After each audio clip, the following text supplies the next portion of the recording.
Assalamualaikum warahmatullahi wabarakatuh. Selamat malam pemirsa. Di dialog khusus kali ini, aku Asara Asmara bakal membahas tuntas mengenai PPNI, dan Asara Asmara di sini tidak hanya sendiri, bakal ditemani bareng narasumber-narasumber yang amat sangat luar biasa.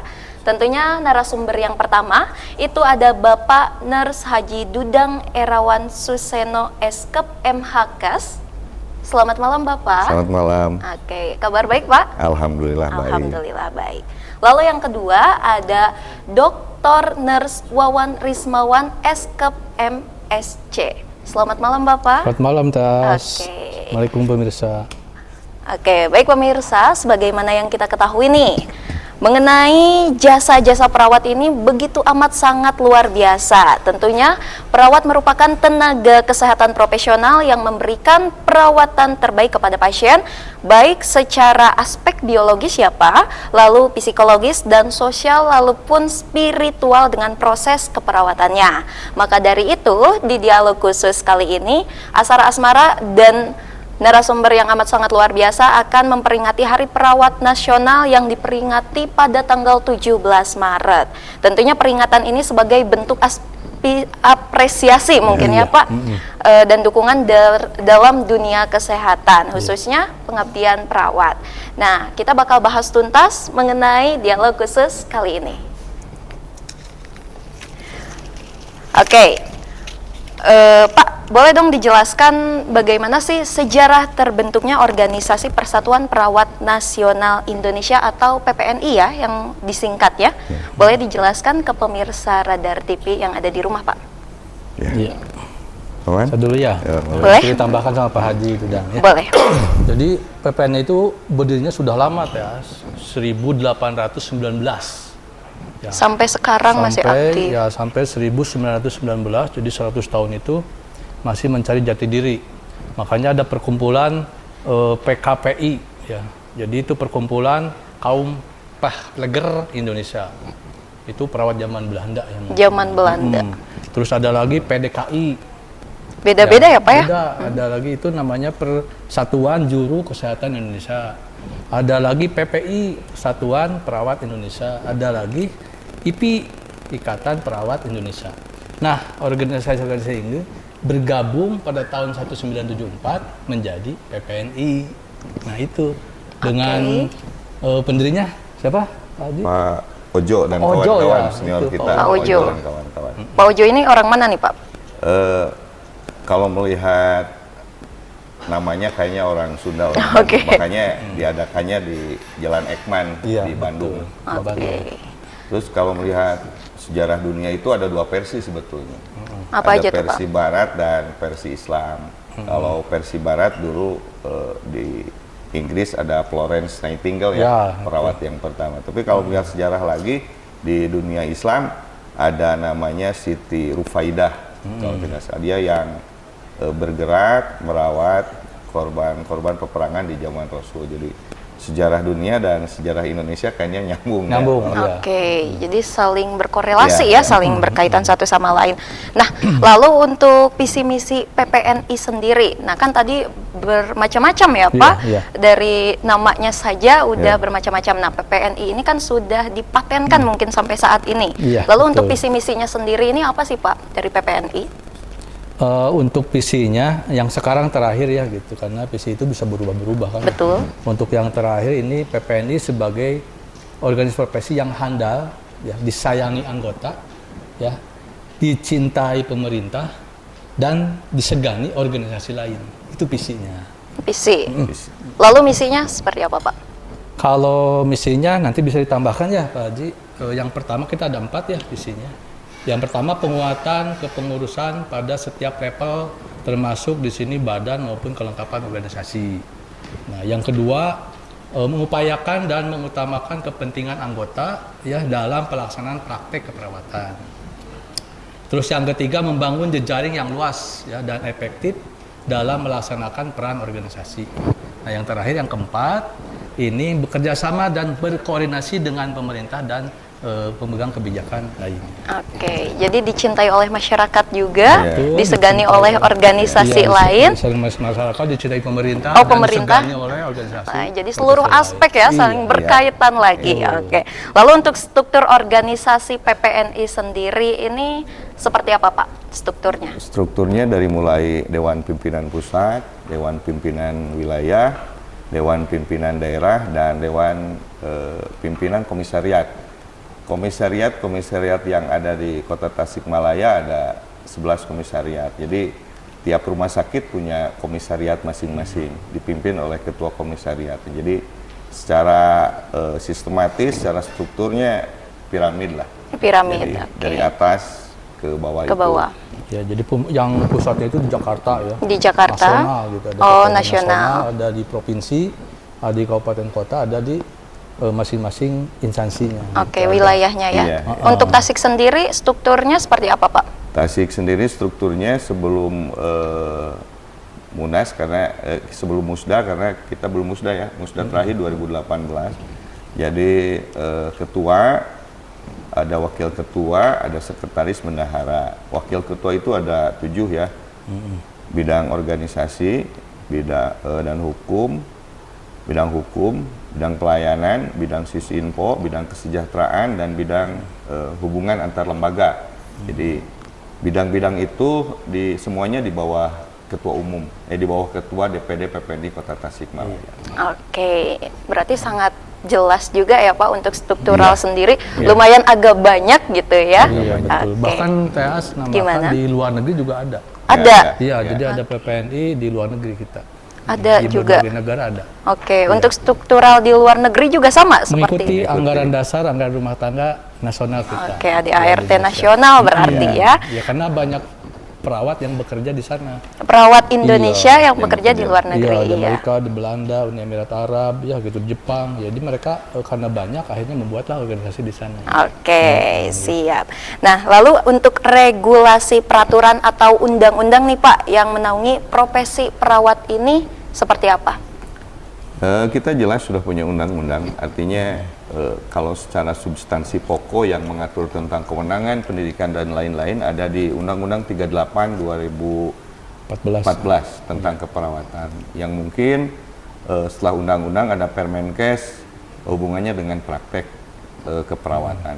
Di samping itu ada Undang-Undang Penunjang, artinya di Undang-Undang Tenaga Kesehatan, Undang-Undang Rumah Sakit, Undang-Undang Kesehatan. Jadi semuanya di beberapa undang-undang itu secara legitimasi dan secara tertulis sudah jelas perawat gitu ya. Oke. Sudah ada. Gitu. Betul. Karena kalau untuk undang-undang sendiri ini tidak bisa diganggu gugat juga ya Iya, Pak, karena betul. udah ada undang-undangnya gitu pemirsa. Iya. Nah, Organisasi kesehatan yang punya itu dokter, perawat, ya. Jadi perawat itu udah punya legalitasnya yang sangat bagus ya, Betul. gitu. Punya undang-undangnya gitu. Ya. betul, bisa Mas- dipertanggungjawabkan juga gitu ya. Betul. Jadi masyarakat harus percayalah bahwa perawat itu sudah benar diatur dengan undang-undang gitu ya. Oke. Gitu. Nggak tenang lah untuk mendapatkan pelayanan Siap. dari keperawatan gitu ya. Siap, kita tahan dulu Bapak untuk jeda. Nah, buat pemirsa Radar TV yang penasaran atau mempunyai pertanyaan mengenai PPNI, bisa di-drop di Instagram kita ya Pak. Iya. Nanti kita bakal bahas tuntas mengenai PPNI setelah jeda berikut ini. Iya.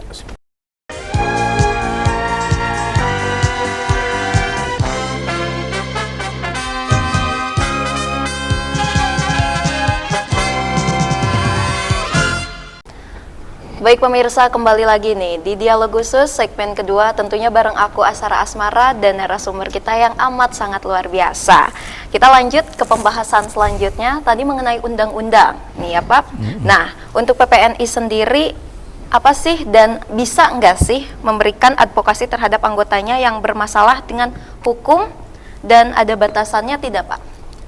Pasti ya, TAS, karena kita dari Undang-Undang Keperawatan 38 2014, Undang-Undang Kesehatan Nomor 36 Tahun 2009, Undang-Undang Tenaga Kesehatan Nomor 36 Tahun 2014, ditambah lagi Peraturan Menteri Nomor 26 Tahun 2019 tentang izin penjalanan praktik perawat, tambah lagi tentang KMK, Keputusan Menteri Kesehatan Nomor 425 Tahun 2020 yang mengatur tentang standar profesi perawat.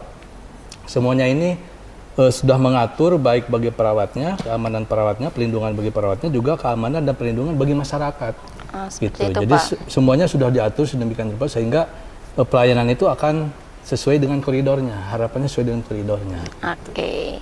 Lalu untuk PPNI sendiri nih dalam rangka membantu meningkatkan kesejahteraan anggotanya dalam bentuk konkret baik yang sudah sedang direncanakan seperti apa dan sepertinya masih banyak nih profesi perawat yang upahnya masih di bawah standar, Pak. Nah, Boleh dong itu. dikasih tahu ke pemirsa Radar TV mengenai upah di bawah standar untuk perawat.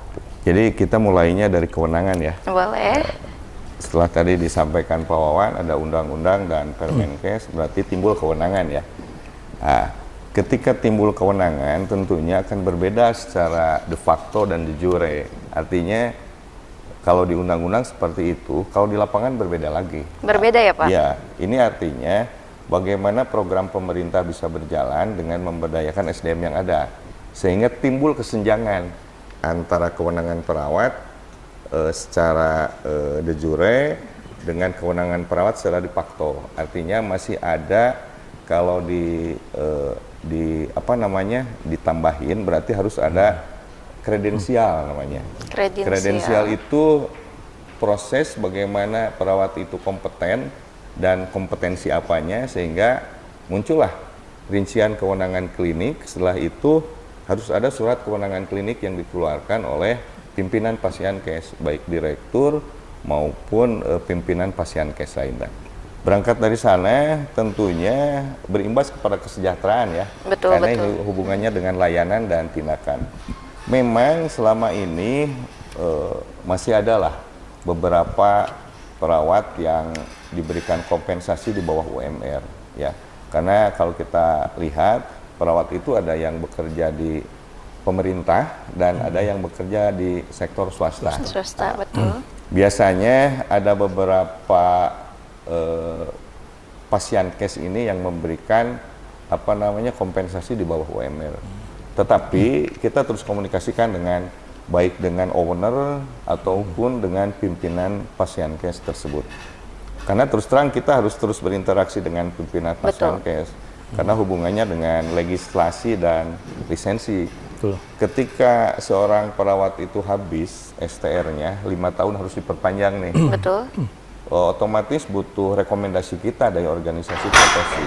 Nah, rekomendasi itu kita komunikasikan dengan pimpinan dan pada saat-saat itu kita komunikasiin juga bagaimana advokasi terhadap kesejahteraan perawat itu sendiri. Betul, jadi tetap dikomunikasikan Ya, dan diusahakan betul. lalu direkomendasikan juga ya Pak ya, Iya. untuk perawat yang di bawah upahnya minimum seperti itu. Advokasi kita kepada owner-owner ya. Oke. Dan ditambah lagi TAS kalau ingin sejahtera, mereka itu berdasarkan tadi regulasi tadi, mereka punya kewenangan untuk praktek mandiri. Oke. Jadi perawat itu ya, ini masyarakat nih kadang ada mispersepsi. Jadi perawat itu boleh praktek di masyarakat. Boleh. Boleh, asal punya izin. Izinnya untuk prosedur perizinannya sudah diatur di regulasi tadi. Betul tuh. Ya, Jadi ada ini ya, ada keringanan juga. Jadi ada faktor-faktor yang bisa mendukung dari luaran sana ya Iya. Pak. Jadi Iya. tidak hanya obrolan upah di atas di bawah Iya. minimum seperti Karena itu. kesejahteraan itu mungkin bisa material dan non material. Ya, betul, Artinya betul. ketika kita bicara material, kita bisa bicara upah. Tapi ketika bicara non material, bagaimana sih Pasienkes ini melindungi teman-teman perawat yang sedang bekerja bila bersentuhan dengan hukum gitu. Oke. Dalam sedang bekerja otomatis dia juga harus mendapat perlindungan. Betul. Wah. Oh iya betul, ini Gimana? sekarang itu kita lagi HUT PPNI yang ke-49. 49 betul. Ya. Temanya itu gapai sejahtera dengan profesionalisme.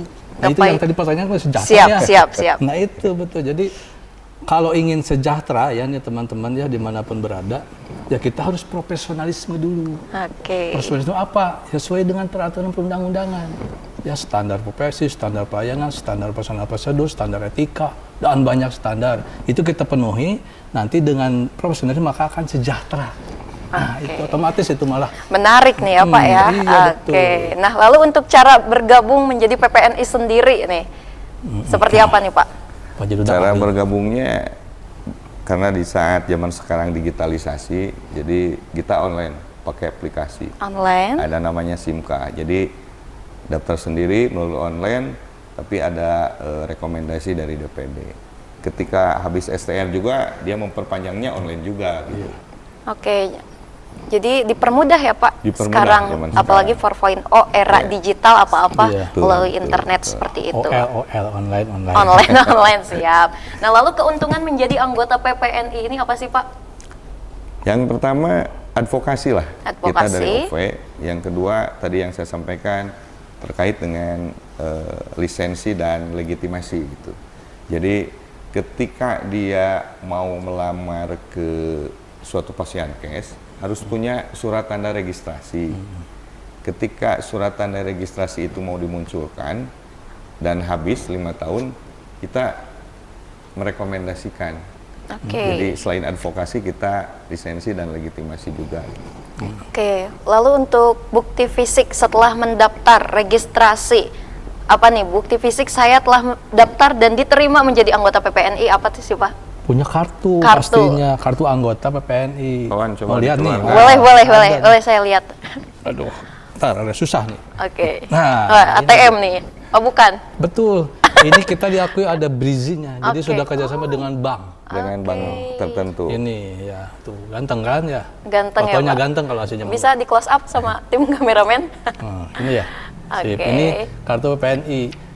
Nah, dengan kartu ini ya bisa bekerja tanpa kartu, tanpa rekomendasi dari PPNI, dari organisasi nggak bisa bekerja. Kan rugi Tanpa kan kalau kartu ini. tanpa kartu, tanpa rekomendasi PPNI nggak bisa bekerja nantinya. Oh, Jadi seperti itu harus ya. masuk anggota Anggota PPNI. dulu. Yang belum daftar ya ke PPNI Betul. supaya sejahtera Oke. bisa bekerja. Nanti kita sematkanlah alamat regisnya ya Pak ya. Iya, Oke. harus ya tes ini juga kartu anggota. Di PPN juga ada kartu ini, ada kolegiumnya. Ada perawat gadar, gawat darurat, ada perawat jiwa, ada perawat anak, ada perawat Oke. banyak sekali Ada ini kartunya juga. Kategorisasi lagi, ada Nih, kategorisasi ada lagi. lagi. Kolegium Oke. namanya. Kolegium. Kolegium, oke. Lalu untuk yang terdata sekarang sampai saat ini menjadi anggota PPNI ada berapa ratus, puluh, bahkan ribu mungkin Pak? Jadi sebenarnya banyak ya, Banyak. Pak Dirut. Banget. Banyak, Jadi- cuman yang terregister di kita di Kota Tasik itu 2.722. Nah, yang tidak Oke. terregister kita juga nggak tahu di mana. Gitu, jadi sangat sayang sekali ya kalau belum meregistrasi. Nah nanti mungkin selanjutnya kita bakal bahas tuntas mengenai jumlah ya. Jumlah. Dan wah menarik tentang PPNI hari ini. Usai jeda berikut ini.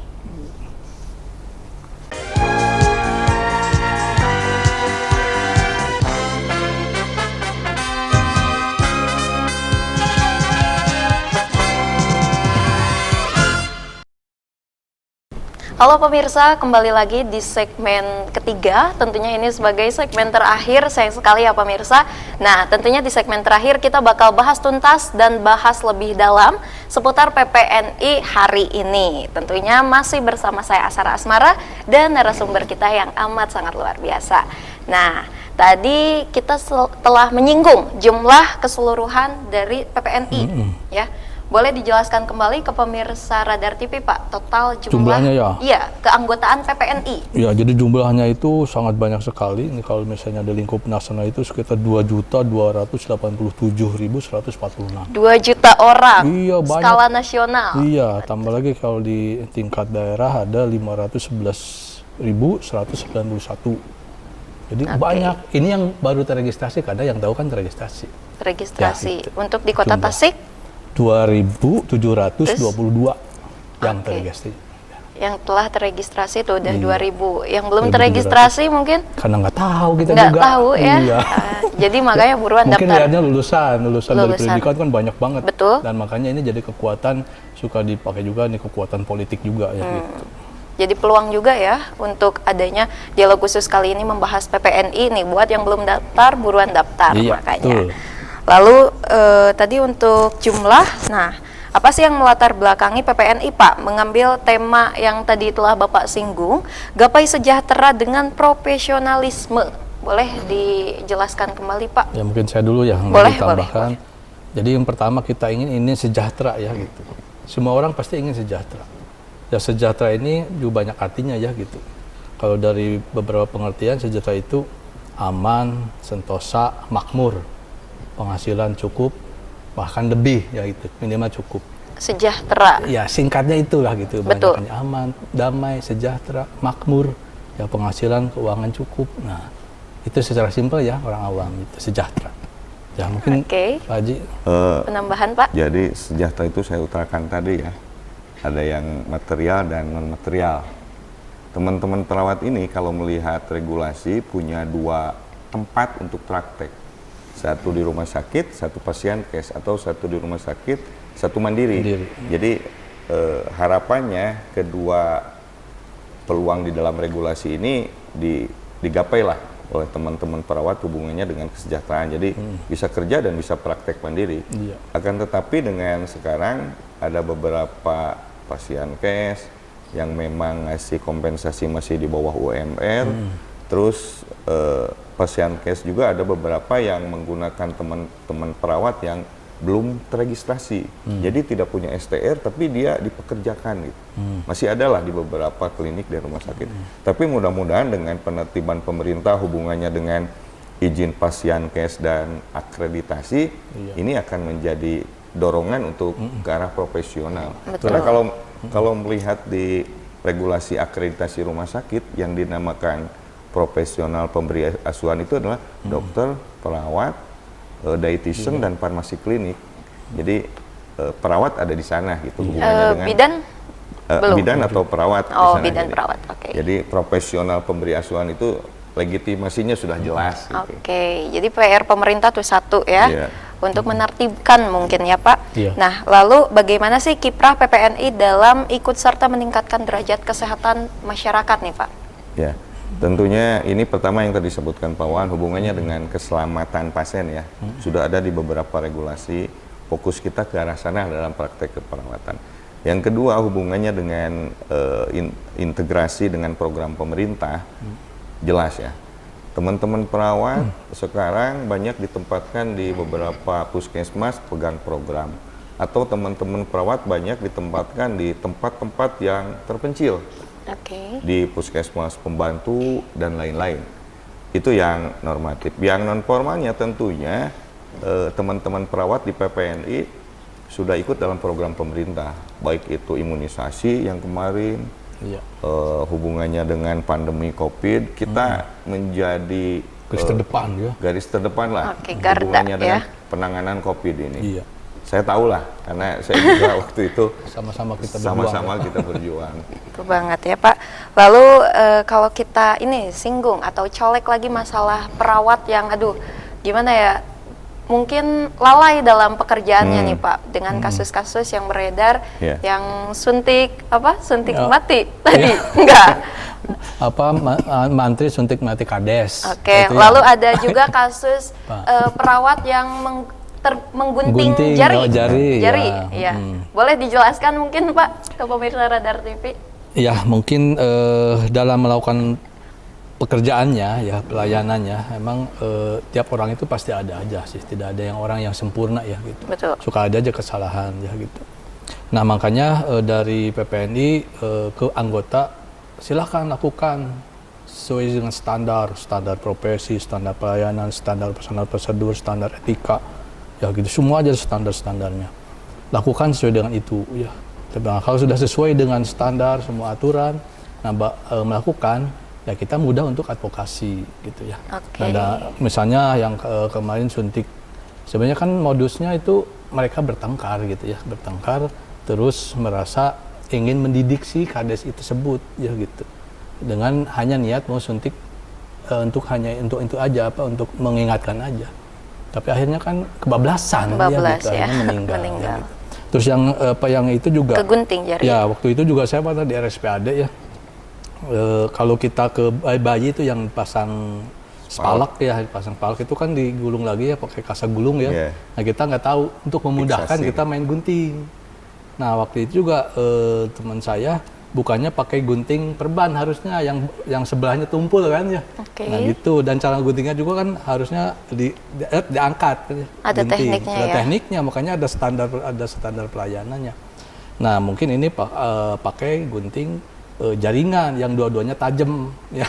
Ya akhirnya ke gunting. Gitu. Tapi kan kita tanggung jawab. Perawatnya tanggung jawab, rumah sakitnya tanggung jawab, sehingga sampai operasi sampai ini biayanya kan kita kita tanggung ya? Kita tanggung. Oke. Pasien nggak keluar Selain uang. Gitu. standar-standar itu juga di baliknya hubungannya dengan pengguna tenaga profesi perawat juga kayaknya harus punya standar nih. Ya. Artinya standar itu bagaimana analisis beban kerjanya. Betul. Jangan sampai di satu ruangan pasiennya banyak tapi perawatnya cuma berapa orang. Oh, iya. Nah, ini juga akan mengganggu hubungannya dengan kompetensi perawat itu. Saya rasa seperti Iya, itu. jadi buyar konsentrasi Iya, juga ya. lalai, Capek. buyar, dampaknya seperti itu. Oke. Nah, ternyata seru banget ya. Tapi nggak kerasa nih waktu udah habis juga ya Pak ya. Teman-teman di belakang tuh udah closing katanya. Aduh, sayang sekali ya. Iya. Nah, jadi mungkin untuk pemirsa Radar TV yang penasaran mengenai PPNI seperti apa, regisnya seperti apa mengenai organisasi PPNI, boleh nih dikepoin langsung atau datang langsung ke alamat kantornya di Jalan Cilolohan, Kampung Tanjung Mekar, di RT 03 RW 07 Kelurahan Setiaratu Kecamatan Ciberem. Nanti pertanyaannya dijawab sama bapak-bapaknya langsung Siap. sama teman-teman PPNI di Siap. kantor PPNI. Nah, pemirsa Radar TV, mungkin sebelum closing, bagaimana harapan PPNI ke depannya dari Bapak sendiri, lalu untuk pemerintah, institusi, lalu lembaga penggunaan jasa perawat dan anggota terhadap organisasi PPNI-nya seperti apa, Pak? Jadi harapan saya kepada teman-teman hubungannya dengan bagaimana pengguna atau fasilitas pelayanan kesehatan dan pemerintah ingin menghargai teman-teman secara profesionalisme, tentunya kita juga harus secara profesional dulu. Profesional itu diukur dengan skill, kompetensi, dan attitude. Kalau itu 3 objek itu sudah ada pegang, insya Allah pemerintah atau fasilitas pelayanan kesehatan lain akan menghargai Anda sebagai profesi perawat. Itu saja. Oke, dari Bapak? Saya Harapannya? sama aja ya. Sama aja. Oke, siap. Nah, mungkin pemirsa, saya Asara Asmara dan Bapak Haji Dudang dan Bapak Wawan pamit undur diri. Mungkin sebelum closing. Ada pantun ya saya. Boleh, Nah, mangga. tadi ngadadak. Siap. Buah kaweni, buah pepaya. Cakep. Anggota PPNI sejahtera. Wih, hebat banget ya. Dikira buah kaweni, buah pepaya itu nama buah-buahan. Enggak tuh. Enggak. Bagus banget ya, cakep banget, keren banget pemirsa. Saya Asara Asmara pamit undur diri. Sampai berjumpa di Dialog Khusus episode selanjutnya. Wassalamualaikum warahmatullahi wabarakatuh. Waalaikumsalam warahmatullahi wabarakatuh. Alhamdulillah.